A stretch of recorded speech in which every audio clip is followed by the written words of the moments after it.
Baik, mungkin sebelum kita masuk ke dalam materi kita boleh berdoa kembali. Allah Bapa kami yang berdalam di surga, terima kasih atas berkat penyertaan Bapa yang telah menyertai kami hingga malam hari ini, Bapak. Bapak, terima kasih atas berkat penyertaan Bapak, hingga kami dapat dipertemukan kembali di Zoom ini tanpa sekerapan Bapak. Bapak, sebentar kami akan mendengarkan firman-Mu, berkati hamba-Mu, boleh membawakan firman ini dengan baik Bapak, agar dapat menjadi bau-bauan yang harum bagi namamu dan menjadi iman kepercayaan bagi kami, Bapak. Bapak, sertai juga kami dalam device dan internet kami agar dapat berjalan dengan baik, Bapak. Kami berdoa selama kami, Bapak, dan syukur kami doa. Amin. Baik, izinkan saya untuk men-share screen. Apakah share screen saya sudah terlihat?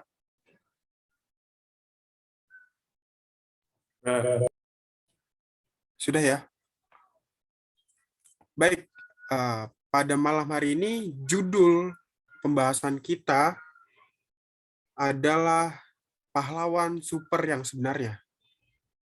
Kalau kita mengetahui pahlawan super ini adalah sebuah tokoh yang memiliki kekuatan yang melebihi rata-rata manusia.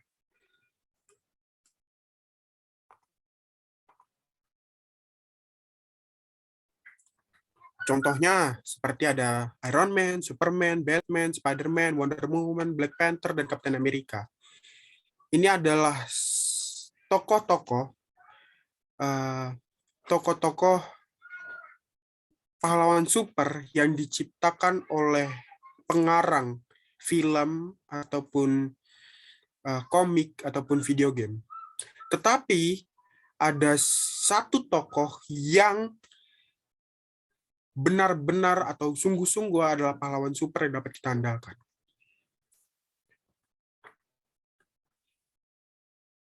Kita mengetahui bahwa superhero ini adalah tidak nyata, hanya hayalan. Mereka hanya ada dalam imajinasi kita dan di layar kita. Namun ada superhero sebenarnya yang bukan isapan jempol belaka. Superhero yang satu ini memiliki kekuatan super menjadi satu-satunya yang mampu membawa kedamaian bagi hati yang gudah, penghibur bagi jiwa yang berduka, harapan bagi yang menangis, dan penyelamat bagi yang tersesat. Apakah kita ingin mengetahui nama pahlawan super yang begitu kuat? Ya, namanya adalah Yesus, pahlawan super yang sebenarnya. Baik, pada saat ini saya akan membawakan dua subjudul.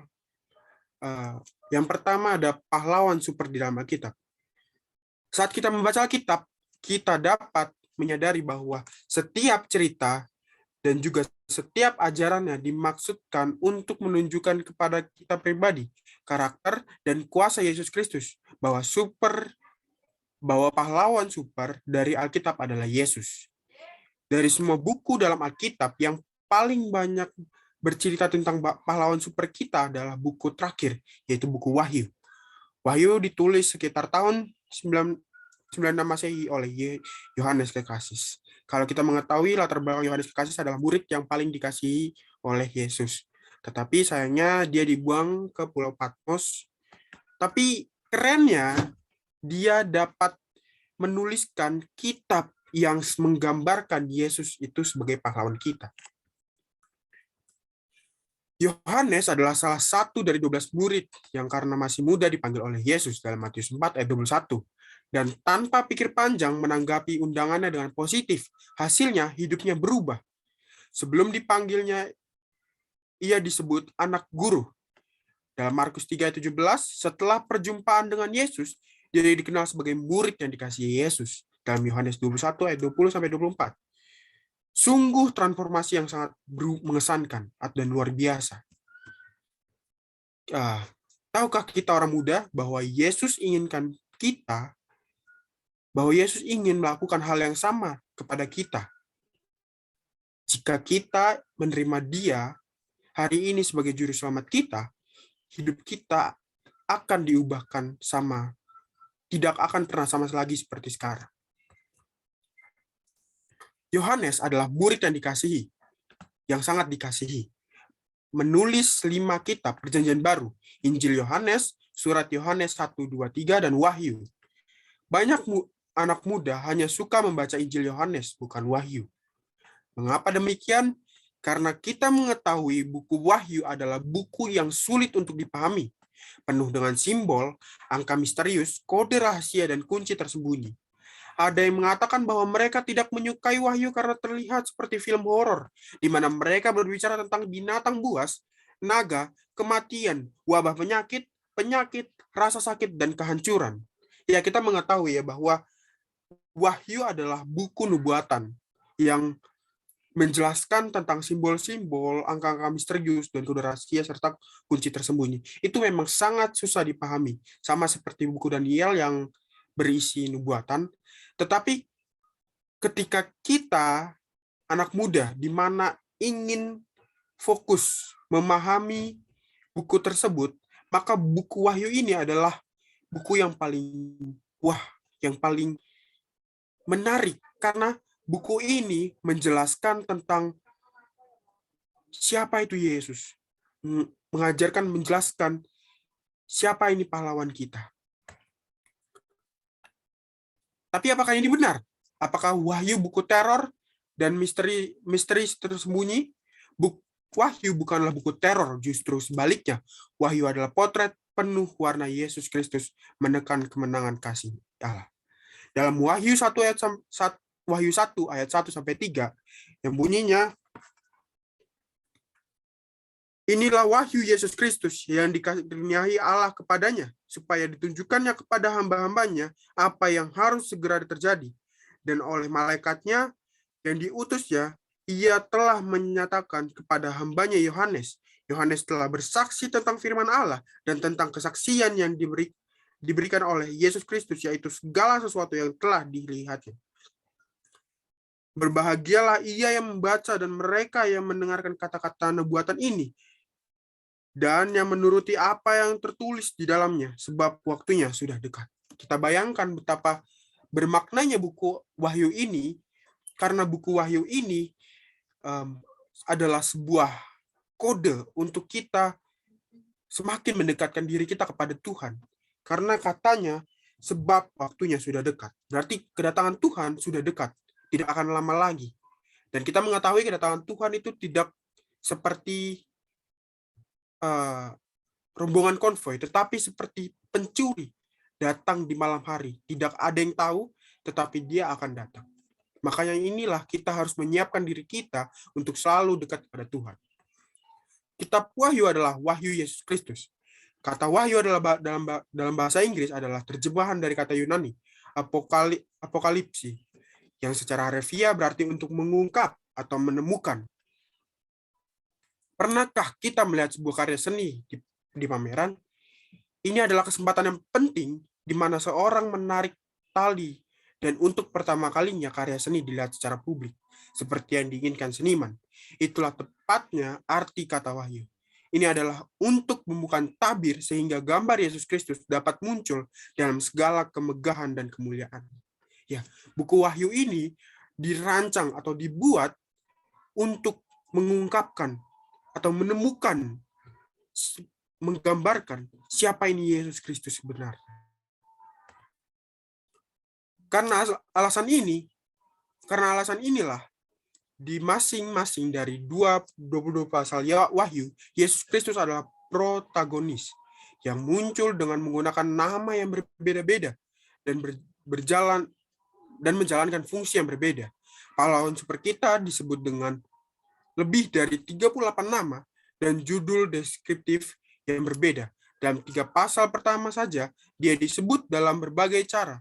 Ada 137 kali, dan di seluruh buku ada sekitar 250 referensi tentang keagungannya.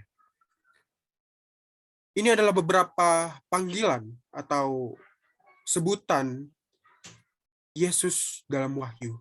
Yang pertama dan yang terakhir dalam Wahyu 1 ayat 17.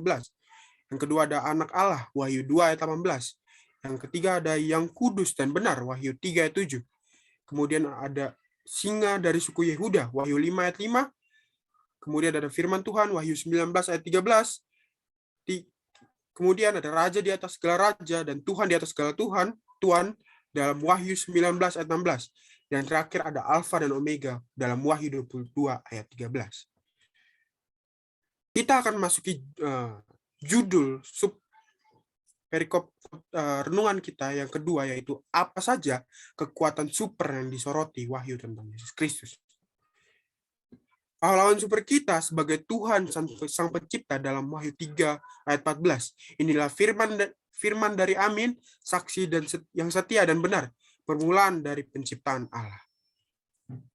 Yesus adalah awal penciptaan. Apakah ini berarti dia adalah makhluk yang diciptakan? Kata permulaan yang digunakan dalam ayat ini berasal dari kata Yunani, yang berarti arche, yang berarti pencetus atau penguasa. Pahlawan super kita adalah pencipta, pencetus, dan penguasa tertinggi ciptaan. Yohanes sendiri tuliskan tentang keilahian Yesus. Dalam Yohanes 1 ayat 1 sampai 3, pada mulanya Allah firman adalah firman, dan firman itu berasal bersama-sama dengan Allah, dan firman itu adalah Allah. Hal yang sama pada mulanya dengan Tuhan. Segala sesuatu yang dibuat olehnya, dan tanpa dia tidak ada sesuatu yang dijadikan. Jadi kita mengetahui bahwa Tuhan adalah pencipta kita. Tuhan adalah perancang. Tuhan adalah kekuatan Tuhan itu menciptakan.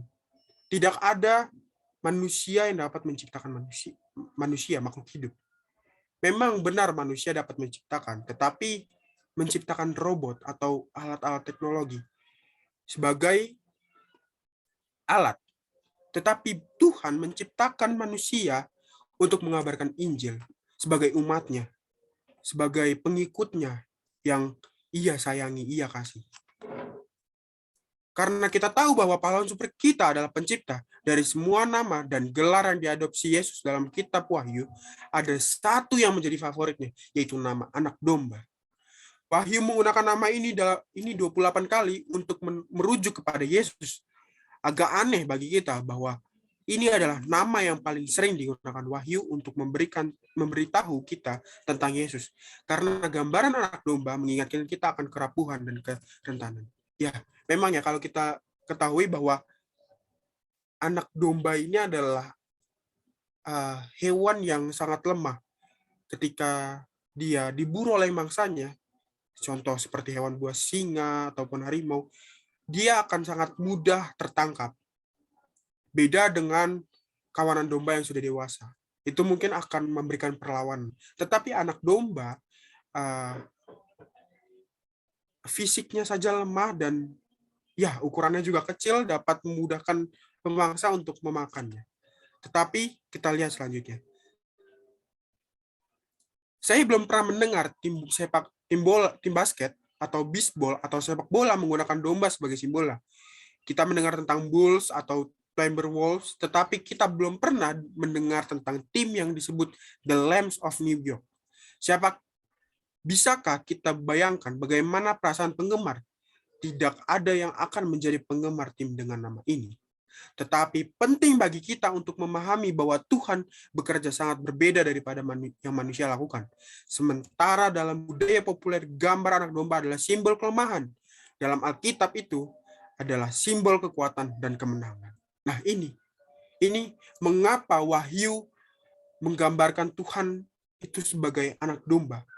Karena dalam Alkitab sendiri menyimbolkan bahwa anak domba ini adalah simbol kekuatan dan kemenangan atas segala musuh-musuhnya. Contoh seperti dalam Wahyu 5 ayat 6, dikatakan anak domba digambarkan sebagai berikut.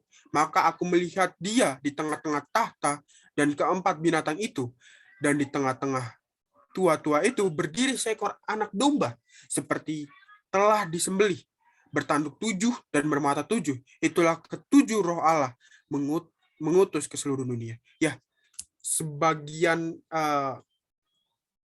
kecil ayat di Wahyu yang diambil ini. Mungkin kalau kita pahami, kita baca sebentar, ini akan membuat kita pusing, membuat kita bingung. Ini apa maksudnya? Ini siapa ini anak domba ini? Siapa ini tua-tua ini? Siapa makhluk ini? Siapa binatang-binatang ini? Tapi inilah kembali menggambarkan betapa bagusnya wahyu yang menggambarkan Tuhan itu adalah sang pahlawan. Dalam ayat ini, kita melihat anak domba memiliki 7 tanduk dan 7 mata. Mungkin kita sedikit bingung dan bertanya-tanya, apa yang dimaksud? Sangat penting bagi kita untuk memahami bahwa wahyu ditulis dengan menggunakan lambang-lambang dan untuk memahami lambang-lambang itu perlu membandingkannya dengan bagian-bagian lain dari Alkitab. Tanduk dalam bahasa nubuatan Alkitabiah melambangkan kuasa, kekuatan, kehormatan, dan kemuliaan. Dalam Ulangan 33 ayat 17 dan Bilangan 23 ayat 22. Demikian pula mata adalah lambang pengetahuan dan hikmat dalam Mazmur 34 ayat 15 dan 1 Petrus 3 ayat 12. Di sisi lain, dalam Alkitab, angka 7 adalah simbol kesempurnaan. Jadi gambar 7 tanduk melambangkan kekuatan yang sempurna, kemahakuasaan. Untuk bagiannya, gambar 7 mata mengacu pada pengetahuan yang sempurna, kemahatauan. Ya, kita bisa bayangkan ya bahwa wahyu menggambarkan Tuhan itu adalah anak domba yang memiliki 7 tanduk. Memiliki 7 tanduk berarti memiliki kekuasaan yang sempurna, tidak ada yang cacat di dalam tubuhnya. Untuk bagiannya, untuk matanya, berarti dia adalah oknum yang sangat pintar, lebih dari segala apapun. Segala puji bagi nama Tuhan. Pahlawan super kita bisa melakukan apa saja dan tahu segalanya. Kekuatan dan pengetahuan sempurna. Di dalam dia tidak ada kelemahan atau kekalahan. Dia abadi dan maha kuasa. Terakhir, wahyu memberi tahu kita bahwa pahlawan super kita kuat untuk menyelamatkan. Nah, disinilah betapa indahnya sebenarnya buku wahyu untuk kita pelajari. Buku wahyu dapat menggambarkan kepada kita betapa perkasa Tuhan dapat menyelamatkan kita dari dunia ini, dunia yang sudah fana, sudah banyak akan dosa, dan bahkan bisa dikatakan tempat tinggalnya setan. Nah, Tuhan memiliki kekuatan super yang sangat kuat untuk menyelamatkan kita. Wahyu 5 ayat 9 dan 10 menyatakan anak domba, dan mereka menyanyikan suatu nyanyian baru katanya, engkau layak menerima gulungan kitab itu dan membuka materai-materainya, karena engkau telah disembelih, dan dengan darahmu engkau telah membeli mereka bagi Allah dari tiap-tiap suku dan bahasa dan kaum dan bangsa. Dan engkau telah membuat mereka menjadi suatu kerajaan dan menjadi imam-imam bagi Allah kita. Dan mereka akan memerintah sebagai raja di bumi.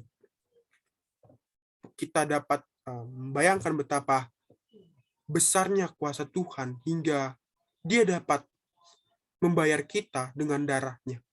Dia dapat menyelamatkan kita yang mau sukunya, suku Jawa, suku Batak, dan lain-lain, bahasa, kaum, dan bangsa. Dia dapat menyatukan menjadi sebuah kerajaan yang sangat megah.